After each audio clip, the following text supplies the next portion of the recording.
U.S. missiles strike Iraq. Saddam says he'll hit back.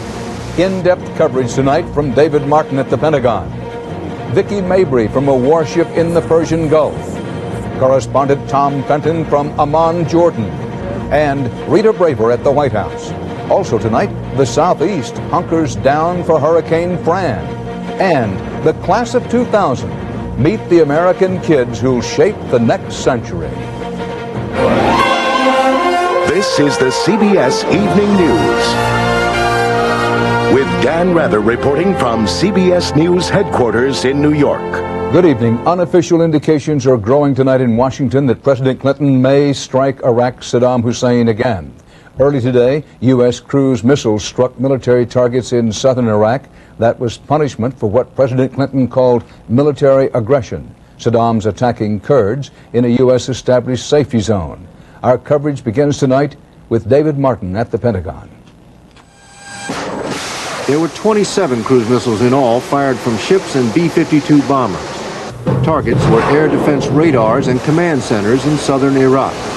The idea was to knock out Iraq's air defenses and then declare that the existing no-fly zone would be extended almost to Baghdad.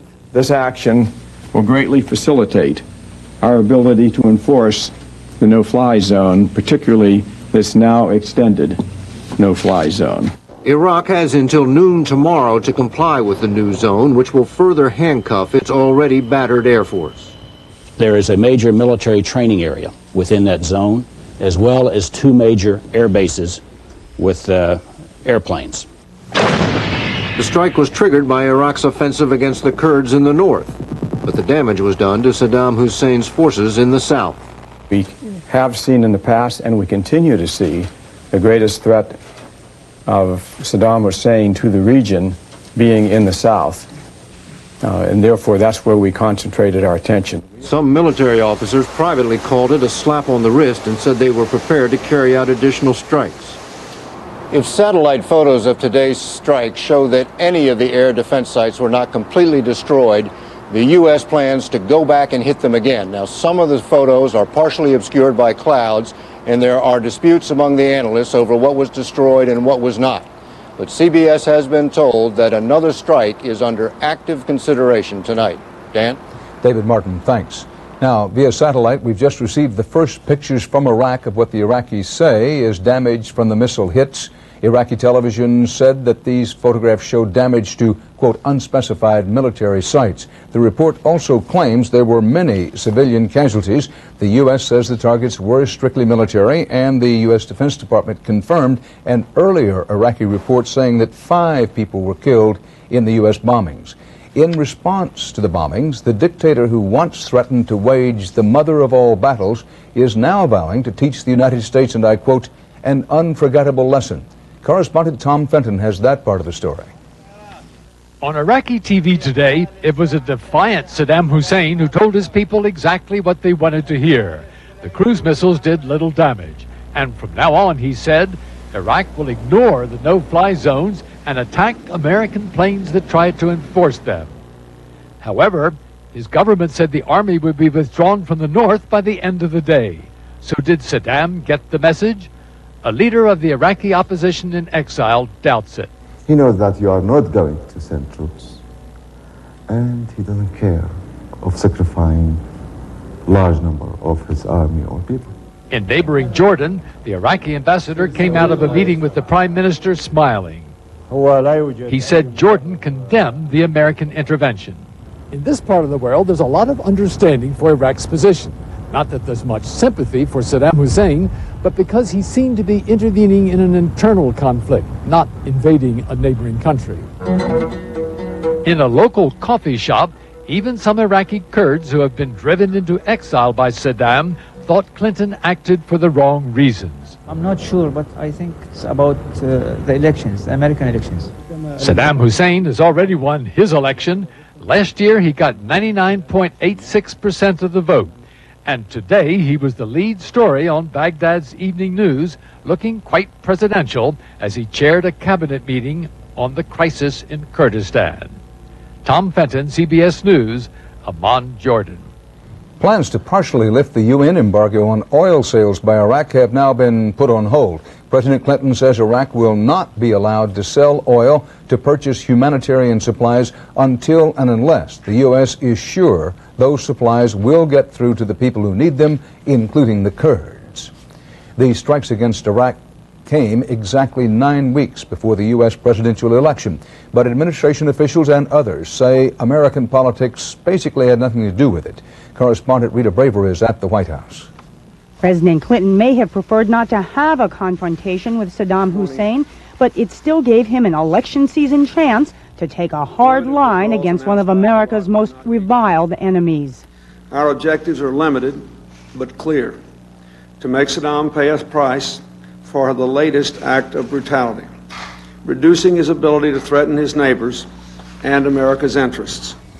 The White House said Mr. Clinton tracked the situation in Iraq as he campaigned across America over the last week. But aides insisted Mr. Clinton ordered his staff not even to discuss the political implications of the decision to attack, that his pollster never measured public opinion before the missiles were launched. Just yesterday, Republican challenger Bob Dole accused Mr. Clinton of weak leadership in dealing with Saddam. But today, after a phone call from President Clinton, Dole muted his criticism. In matters like this, all of us think not as Republicans or Democrats, but as Americans. And as Americans, we wish our troops success and safety. But other Republicans said the president should have hit harder, going after targets around Baghdad. I'm not condemning what the president is doing, but I am making a strong suggestion that ought to be substantially more. In fact, the U.S. sent Iraq a written message today warning of more serious consequences if Saddam does not back off. Now, the U.S. tried to have that message hand-delivered to Iraq's mission at the United Nations. Problem was, no one there would accept it. So the administration just faxed it over. Dan?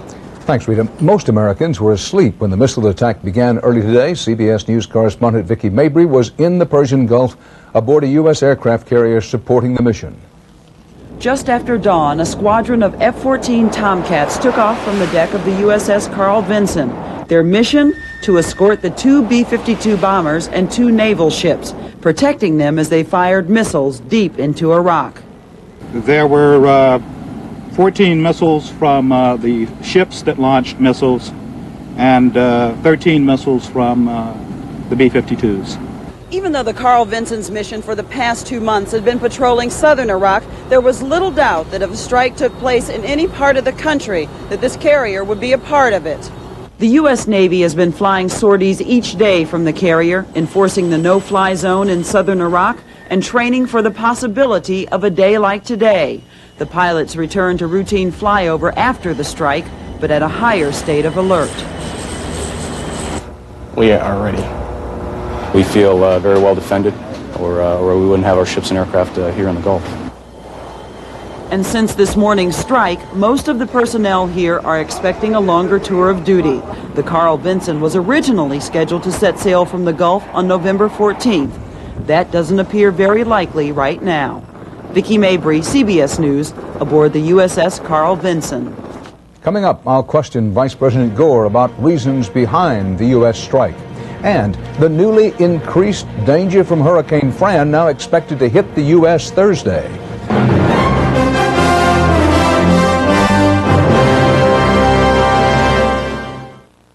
It's amazing. It's revolutionary. It's going to stir up the world. It's the new washer from Maytag. With the world's first load-sensing agitator. It eats dirt without chewing up your clothes.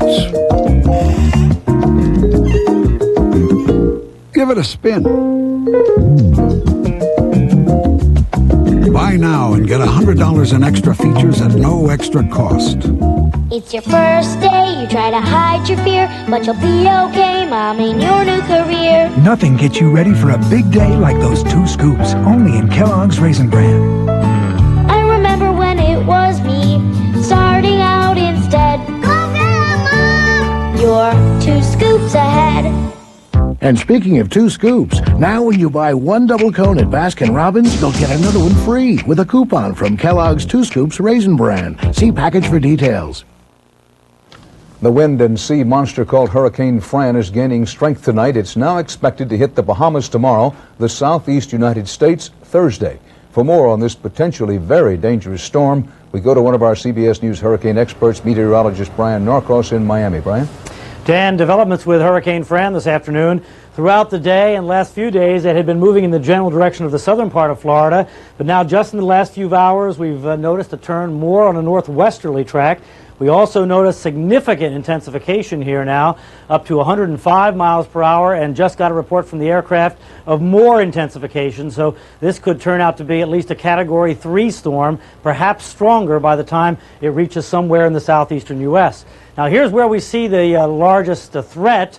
From somewhere in central Florida, perhaps the Fort Pierce area on the central Florida coast, up to the Cape Hatteras area in North Carolina. As you say, it looks like a Thursday would be the day, depending on how close it is to the coast. There was Florida earlier on Thursday, the Carolinas later on Thursday, but certainly all of the southeast needs to be watching tonight.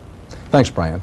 It has been more than a month since the FBI and an Atlanta newspaper brought security guard Richard Jewell into the headlines as an alleged suspect in the Olympic bombing. But he's never been arrested, much less charged with anything. Today, his lawyers filed a motion in federal court demanding that the U.S. government produce the information that led its agents to Jewell or explain why it won't. A federal appeals court in Washington today awarded former President Reagan more than $500,000 for legal fees when he was being investigated by the special prosecutor in the secret missiles for Iran case. By law, persons investigated but not eventually charged are entitled to have their lawyers paid by taxpayers.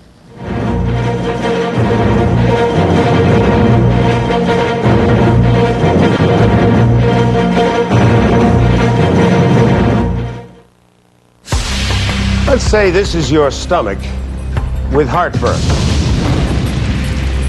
This is Zantac 75. The medicine in here is so trusted by doctors. Over the last 5 years, they prescribed it more than all other medicines of its kind combined. It helps prevent acid production for up to 12 hours. So this is your stomach with heartburn. This is your stomach, Zantac 75. Zantac 75, the final word in acid relief. Bobby said he beat you. He's such a kidder. He wasn't kidding. Well, maybe he just got lucky. 3 in a row. Well, maybe we need a new game plan. Introducing new Ensure Light. Complete balanced nutrition. #1 doctor recommended. Low in fat and only 200 calories. Helps you stay healthy, active, energetic. I think I'm ready for another. Another Ensure Light? Oh, another game. New Ensure Light. Drink to your health. Have you tried multigrain Cheerios? I did that multi-grain thing back in the 70s. I don't want to do it again. I like them. No fat. No flavor. These are very good. I like it. It's a 90s kind of thing. Sandwiches taste better when somebody else makes them. But you gotta make it with good stuff, like Healthy Choice Cold Cuts. There's less salt, only 1 gram of fat. So with Healthy Choice, I can eat what I like. Call me picky, just don't call me late for lunch. A new cancer treatment, surprising information about asthma, why everyone's having cosmetic surgery. What do they all have in common? They were all on the new CBS Morning Show. Watch and see why there's more to this morning. Today's bombing of Iraq has raised many questions around the world about why it was necessary. In this case, there was no direct threat to U.S. troops or any other country. Saddam Hussein sent his troops into northern Iraq to help one faction of Kurds against another faction backed by Iran. This is obviously a complicated situation with a long history. With that in mind, I talked a short time ago with Vice President Al Gore about President Clinton's decision to strike Saddam Hussein's military and to expand the U.S.-enforced no-fly zone in southern Iraq. By losing control over his airspace, Saddam receives the message that there's a price to pay for the kind of aggression that he carried out in the Kurdish area and the city of Erbil. Why not light up Baghdad? If you want to send the strongest message, if you want to stop him in his tracks, why not do it in Baghdad? Well, the principle of maintaining some proportionality in a response to aggression of this sort has its value, especially in a complex international situation where we are trying to deliver a clear message to him, and we have. talk radio, among other places, has been filled these past 24 hours with people who suggest in one way or the other that this is basically some cheap grab for another 5 points in the polls in the midst of a presidential campaign. Your response? The fact is, the United States of America has interests in the world that have to be protected regardless of the political calendar.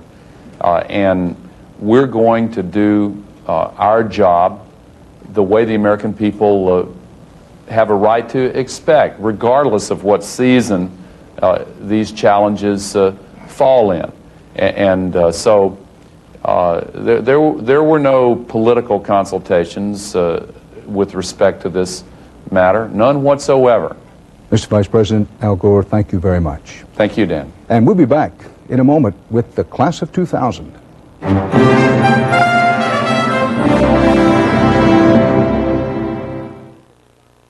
I just feel really good, and I can really give my daughter her birthday present, which is what I promised. So that's really important to me, that I quit smoking.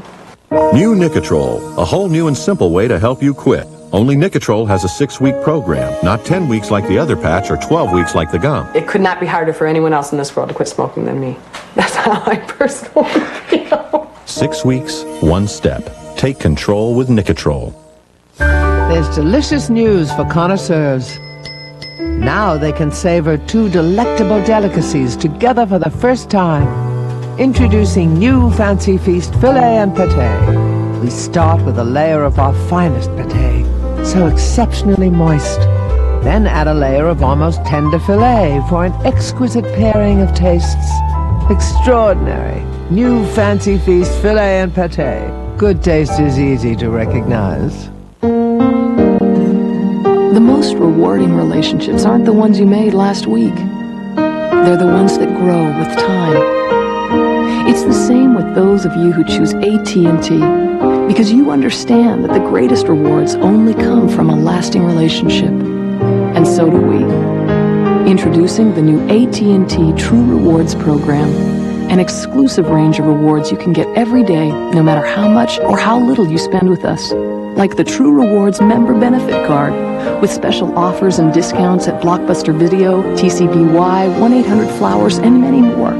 Like dedicated customer service 24 hours a day, like priority access to our innovative products and services, wireless communications, internet access, and more to come. It's our way of saying thanks, just for being an AT&T customer. The new True Rewards program, it's one of the rewards of a lasting relationship. That's your true choice, AT&T. They're 14. Our kids, our future. Will they make it? AT&T presents the Class of 2000, a special 48 hours Thursday. AT&T, your true choice, presents the Class of 2000. All of us have wondered what America will be like in the next century. Well, starting tonight, we'll show you through the eyes of the first generation to come of age in the 21st century. The Class of 2000. We'll introduce you to some of the millions of boys and girls who enter high school this week as young teenagers and exit in 4 years as young adults on the threshold of a new millennium. They are the America of tomorrow, its face, its heart, its soul. And over the next 4 years on all of our broadcasts, CBS News will take you along with them, the new caretakers of the American dream, as they face the challenges of our future. I want to learn as much as I can about computers so that I can be a successful person. I hope by the year 2000 that I'm in medical school. I am going to become a fighter pilot of the Air Force. This is John H. Reagan High School in Houston, Texas. It's a big city school with big city promise and big city problems. There's overcrowding, there's violence, but there is also optimism. And that's what hasn't changed here over the years. I know because John H. Reagan is where I went to high school.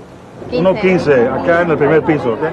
They are the faces of the future, members of the Class of 2000. Go inside. But they are students in a changed America. Many of them were ushered into the first day of their classes by armed security guards, ready to stop even the slightest hint of trouble.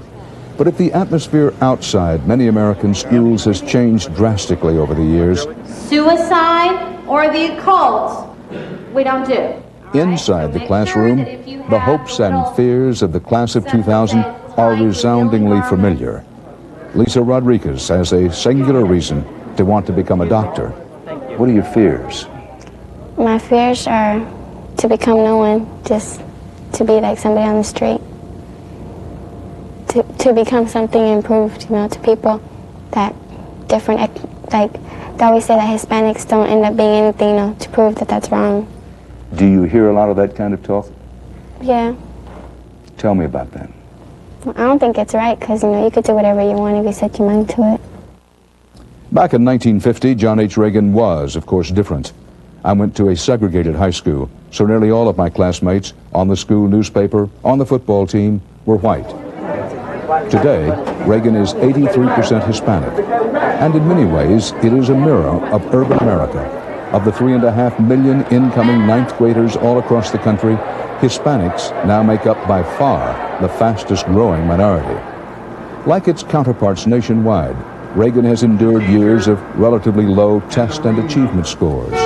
And like many urban schools, it can be violent. Only a few minutes after I returned to Reagan, police were handcuffing a student who'd been fighting. When I was in school, there were often fights here, sometimes 1 or 2 a day. The difference? We never saw the police. You need to nip it in the bud. We need to get... Monica Sandoval is the principal now at Reagan. A longtime friend of mine, when I told him I was coming out here, said, well, you're going to be surprised because it's a kind of a blackboard jungle. Mm-hmm. Is it? No. No. It's not easy. It's difficult. Kids are kids. This is 1996. But Reagan has good kids. Do you expect to be doing this job in the year 2000? Probably. I wasn't going to. Hallelujah. I fell in love with a bunch of kids in a neighborhood. And I think it's real important for somebody to do this job and to do it successfully.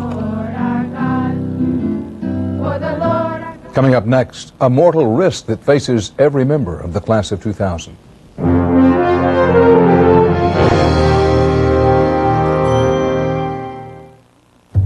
Looking for something? Yeah, that dime from Sprint's long distance plan. Having trouble finding it, huh? Yeah. Well, that's because depending on when you call, the Sprint cents rate isn't always a dime. It could be a quarter or 65 cents on calls to Canada. Oh. Try AT&T True Reach Savings. On average, most people can save more than with Sprint cents when they spend $25 a month on calls in the U.S. Plus, you'll always save more on calls to Canada. Wow, I found what I'm looking for. That's your true choice, AT&T. On my side. Yes, it is. People today are living longer and healthier lives. And at Nature Made, we like to think we've been a part of it. As the makers of vitamin and mineral supplements that are recommended by pharmacists more than 1,000 times a day. Nature Made, recommended by pharmacists, made for a lifetime. We're moving forward with a new sense of purpose and a new vision. With our eye trained on the future and our hearts filled with passion. Each day, we're taking a fresh look at a world of challenges. And we're meeting them. Life changes. I'm not about to stand still. The Geraldo Rivera Show. Weekdays at 9 a.m. on News Channel 5.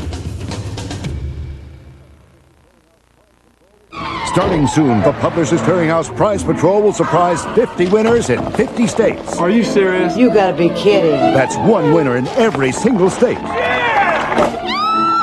There'll be prizes up to $100,000. I've been blessed. Someone from your state is guaranteed to win. I can't believe this. Enter the Publishers Clearinghouse Sweepstakes today, and the winner could be you. The young Americans starting high school this week face a danger their parents didn't have to deal with when they were growing up. The epidemic of a deadly disease for which right now there is no cure. Correspondent Diana Olick reports tonight on the impact of AIDS on the class of 2000. Well, I don't think I'm at risk. We all hear about AIDS whenever, like school functions or whatever. I don't ever realize that many people get AIDS. I might not think about it as much as I should. I worry about some of my friends. My name's Nicole Wittes, and I'm 14 years old. In 1987, my mom was diagnosed with AIDS. Nicole Wittes' mother was a drug addict. She went to my 5th grade graduation. She had to come in a wheelchair, and she died like 4 days after I graduated 5th grade. To tell her story, we gave Nicole a home video camera. Experts say by the year 2000, more kids will be left orphaned by AIDS than by any other disease. When I have friends that I'm like newly making, and I tell them that my mom had AIDS, they're just kind of like, oh, and I know that they're dying to ask, well, do you have AIDS? Nicole does not have HIV. Even so, the virus took her childhood. That's my mom. That's me. The class of 2000 was born when AIDS first came on the scene. These kids have grown up with AIDS, studied it in school, and seen it all over the media. Still, the number of HIV-infected teens continues to rise. Every hour, 2 kids under the age of 20 are infected. They really called you AIDS girl. Mm-hmm. AIDS girl, yeah.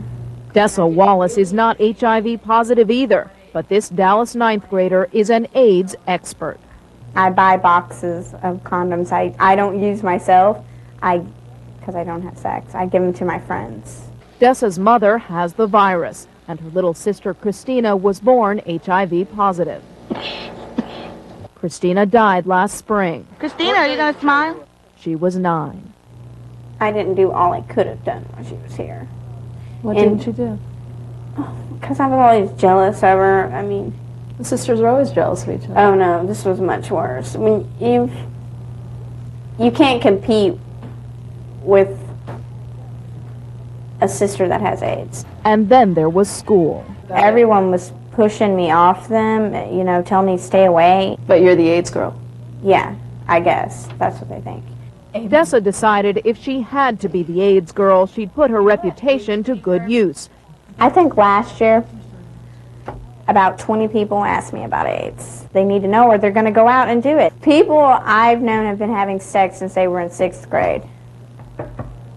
There's a big difference of what youngsters know and what they translate into their own reality. Dr. Anthony Fauci of the National Institutes of Health cites a dangerous gap between education and peer pressure. Very directly related to their entrance into the arena of sexuality and sexual practice is the threat of something that is deadly. We've never had that before. Experts say soon most 14-year-olds will know someone who, in one way or another, has been affected by AIDS. Someone like Dessa.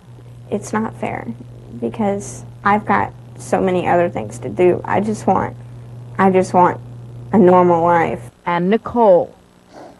It was hard watching her die.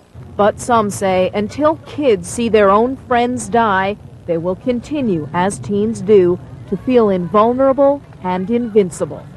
I'm Diana Olick with the class of 2000 in Dallas. Tomorrow night, a different kind of danger for the class of 2000, street gangs. There are more of them and they're growing faster than you may realize. That's part of our world tonight. For the CBS Evening News, Dan Rather reporting. Good night.